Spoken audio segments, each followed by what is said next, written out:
Hi, I'm Rabbi Yisrael Bernath, and welcome to my Daily Torah Thoughts. You'll get most out of today's thought if you listen to my thought from the past few days. You'll still be able to understand my thought today regardless, but it will be better if you listen to the past 2 days.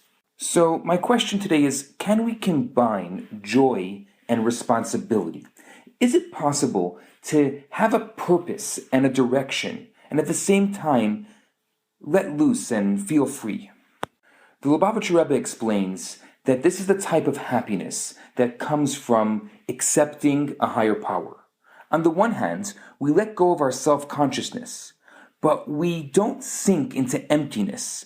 We connect to a force that is much higher than ourselves. And both the letting go and the connection are sources of joy. You see, happiness comes from not having a shirt of your own, being able to rise above our self-concerns. The question is, however, does one, like the drunkard that I spoke about 2 days ago, walk around naked, which means, for the sake of our analogy, discard one's human potential? Or does one, as does a master of someone who accepts a higher power, continue wearing the shirt, but transfer ownership of it to God? I believe that the drunkard's happiness is destructive. It ruins his ability to build a life for himself and the people close to him. True joy involves self-transcendence, and more than that, the establishment of a connection to one's inner godly core. This builds personal strength. When we experience real happiness, we are able to grow and become able to overcome personal limitations, the personal limitations that had previously hampered us. We're open and friendly with others and imbue them with this joy as well. We radiate trust in God and appreciation for all the good that God grants us. In other words, there's a type of joy that destroys a person, and there's a type of joy that makes us even stronger than we were before. When a person lets go of themselves without direction, it's destructive. Imagine taking your hands off the steering wheel while speeding down a busy highway. The path of life requires as much attention as does any road. But then there are times when we transfer control, like a flyer going into automatic pilot. Although we have taken our hands off the wheel, we've not stopped thinking about the direction of the flight. It is just that someone else is doing the steering.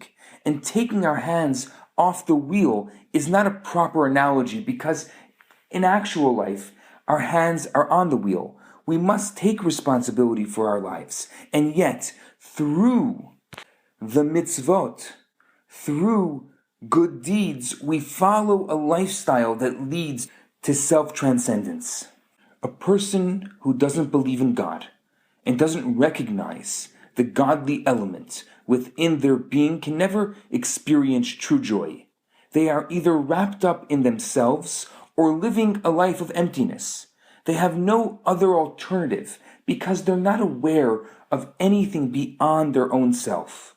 When we recognize God and realize that God lies at the core of our own being, then we can truly let go of ourselves, and then we can feel genuine happiness.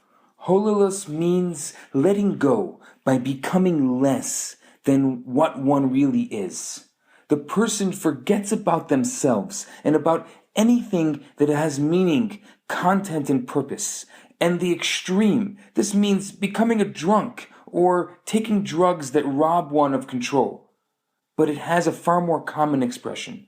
A person thinks that the only way they can be happy is by forgetting about everything but the sensory pleasure they're receiving at that time. They live for the moment.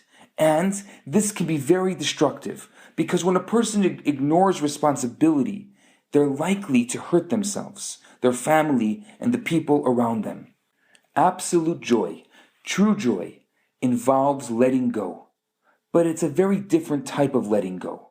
We don't lose control, we just transfer control. When we experience true joy, we let go of ourselves, but connect to something higher. We connect to God. We let go of our petty ego and make it possible for a dimension of our identity that is far deeper and far truer to surface. So today I want you to try to think about ways that you can experience true joy in your life, absolute joy in your life. I'm Rabbi Yisroel Bernath. Have a fantastic day.